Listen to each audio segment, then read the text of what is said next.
Assalamualaikum warahmatullahi wabarakatuh. Perkenalkan, nama saya Siti Maslahah, NIM 1903402081044, kelas A, Prodi Pendidikan Biologi Universitas Islam Jember. Di sini saya akan memaparkan sebuah materi presentasi tentang motivasi belajar. Yang pertama yaitu motivasi. Apa motivasi itu? Motivasi adalah suatu dorongan yang muncul di diri seseorang, baik itu secara sadar maupun tidak, untuk melaksanakan tindakan dengan tujuan-tujuan tertentu. Misalnya, ada seseorang yang mendapatkan hadiah, berarti dari orang tersebut kita dapat termotivasi untuk berusaha semaksimal mungkin berlatih agar mendapatkan hadiah juga. Dan juga terdapat istilah belajar. Apa sih belajar itu?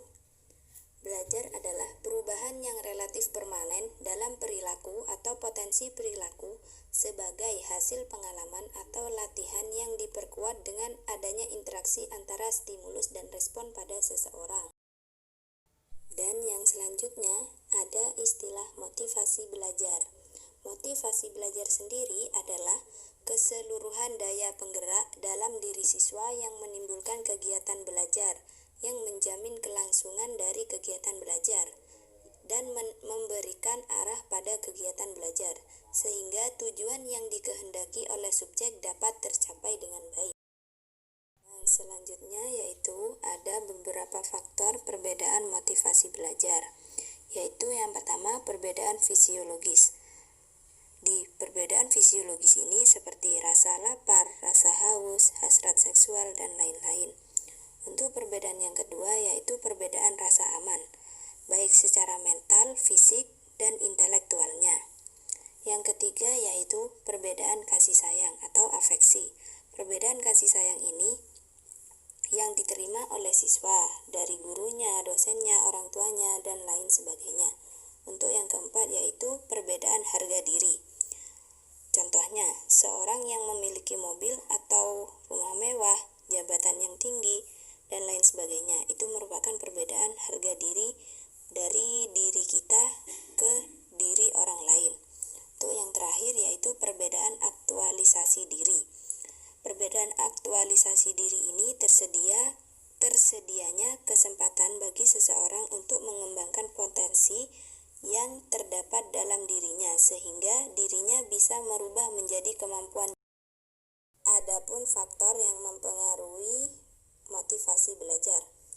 Yang pertama yaitu faktor internal. Faktor internal yaitu faktor yang terbentuk karena kesadaran diri atau atas pemahaman betapa pentingnya belajar untuk mengembangkan dirinya dan bekal untuk menjalani kehidupan.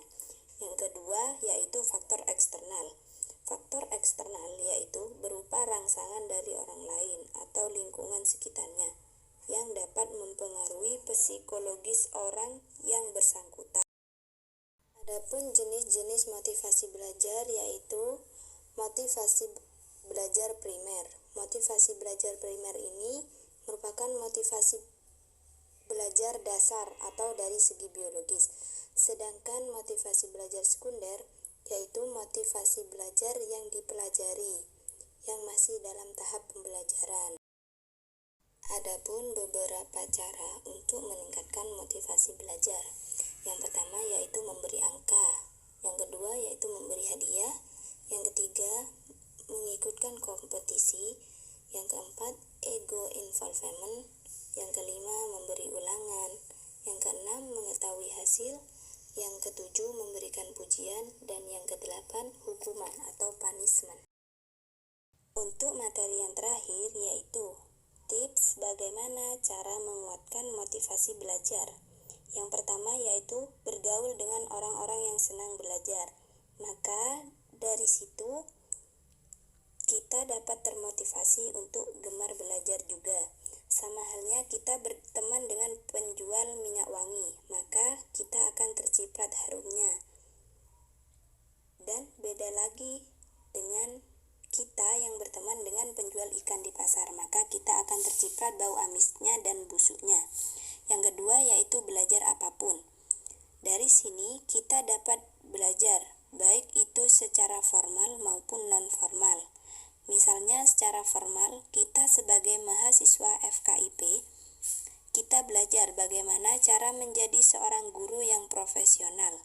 Tetapi di luar nalar kita dapat belajar tentang bagaimana cara mengoperasikan komputer, membuat film, berwirausaha, dan lain-lain dengan tujuan untuk belajar mencari pengalaman. Yang ketiga yaitu cari motivator. Karena seseorang seperti kita hanya butuh orang lain untuk pemacu atau mentor dalam menjalani hidup. Misalnya, guru, dosen, teman, orang tua, dan lain-lain siapapun itu yang bisa melakukan hal serupa dengan mencari seorang atau komunitas yang dapat membantu, mengarahkan, dan memotivasi kita untuk belajar. Yang terakhir yaitu bergaulah dengan orang-orang yang optimis atau berpikiran positif, karena kadangkala ada seorang yang terlihat optimis meskipun masalah meredungnya, dan kita dapat termotivasi semangatnya, gairahnya, dan rasa optimisnya jika sering bersosialisasi dengan orang tersebut atau berada dalam komunitas seperti itu. Mungkin hanya itu saja yang dapat saya sampaikan dari materi presentasi kali ini. Kurang lebihnya mohon maaf yang sebesar-besarnya. Wabillahi taufiq wal hidayah. Wassalamualaikum warahmatullahi wabarakatuh.